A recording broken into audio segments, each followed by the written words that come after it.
There's old Romeo, Juliet, taken by the strappiness of the young man. He beeth in control by pressure point, from man to woman. Relaxed, Juliet. How groineth the dark side of the light within the relationship of what we all experience in one way or another. The dark being behind the door, the relationship that is. The light being what you see, apart from little signs. Yeah, Romeo and Juliet. Now, have you heard the other side? The other story that was passed on in another way. It's about Romeo and Juliet when they're not together. Romeo used to hang about with Jono. Yeah? In the pubs and that. Eyeballing the wench's cleavage of beer spillage.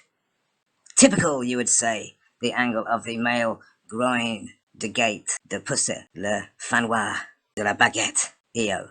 Because we're talking Italy, aren't we? Anyway, that's what Romeo used to get with Jono. And before football was even invented, they used to kick about with goats, bladder, smoking stuff in a pipe. Oh, Jono gives a pass a pipe, mate. Bit like that, really, in today's lingo. Underpants weren't invented, but however, he did wipe his balls with a clean clotheth. Hence pulling Juliet. Sometimes him and Johnny used to go round the monks in the churches and that, and the monasteries.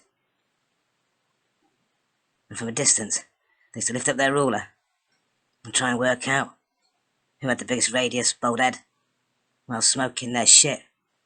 Yeah. Romeo and Jono. Yes, indeed. And then you have Juliet blagging the moody cow bit that she has. Because she's a moody cow. Go and ask Sarah Valentino. Yeah. Spoilt little shit at times, but she's still not gone into proper womanhood yet. That is the said head doth layeth on the shoulder of Romeo, doth say, and the right arm near his neck. A few inches away from being sensual.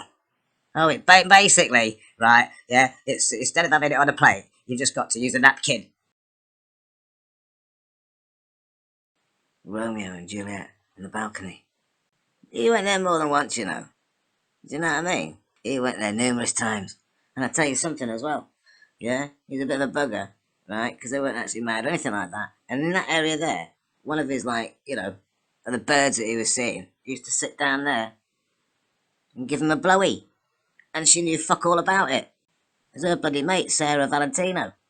She weren't altogether innocent either. She could reach all that, she's just pretending. Now, if he was getting hoofed from behind, his hands would be out straight like hers, wouldn't it? Yeah? She's being the sus one. She's right dodgy. Got a fucking smile on her face. Yeah, being stretched like that, got a smile on your face. She's getting shagged from behind everybody. Yeah, and I don't know if you know, yeah, that Romeo and Juliet, the reason why they got kept apart a lot and all the rest of it, their difficulties, whatever's and all the rest of it, yeah, is because they're actually into telepathy. What they're actually saying here is, give it half an hour and I'll meet you down near the maze and we'll have a bit of fun and frolics. And nobody will know what we're on about. They can't hear us or nothing. And that's how they did it, everybody. I mean, check this out. As you can see, right, Romeo's a bit eager. Because, I mean, Juliet actually states in this, off-record type of story that she'll be there in half an hour. He's been waiting 15 minutes already.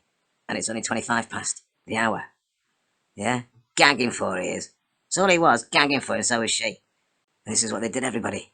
Not a lot happened, really. Because there's 5 mazes in the area where they lived. And she forgot to tell him which one. So she's telepathing, right? Using the telepathy skills to try and let him know it's the one that's the easiest to find the centre bit and get out again. The maze that's called Smelly Fingerio. Romeo got the message all right, and he's like about 3.5 miles away. So he thought, fuck it, I'm gonna have to fucking leg it down there, fast as fucking fuck. And when he arrived there, he then had a quick shower. He stunk, vile, yeah? Because he had a turtle head earlier on, and he sort of ran with a bit of shite between his cheeks and his ass. So he thought he'd better do anything about it, or he's not getting nothing. I wouldn't give it a smelly finger, fuck all. Yeah, telepathy worked alright. Yeah, because this is the maze I'm on about. It's a grass one. Easy getting, know exactly where you are. There you go. The thing is, they're that blinking Randy, them two. They went up there, ran there, and Juliet got fingered right there. Romeo did drinketh the poison that taketh the beateth of the hearteth awayeth, and Juliet decided to'th stab herself to deatheth. Now that's bollocks because that's only just done for the plays and the book and all that bullshit because they didn't know how to do an ending. Typical. There's quite a few books knocking about. If you look really deep into the realms of literature, yeah, that ending was quite common. This is just a bit of a hit book type of play. Romeo, what happened to him was he used to date, right, a lawyer's wife. Yeah, they eventually got divorced. He then married the lawyer's wife. Yeah, bit of bucks in his hand, and they started off, got a farm, had kids, and all the rest of it. Yeah, and Juliet, all she did was marry one of the local brickies.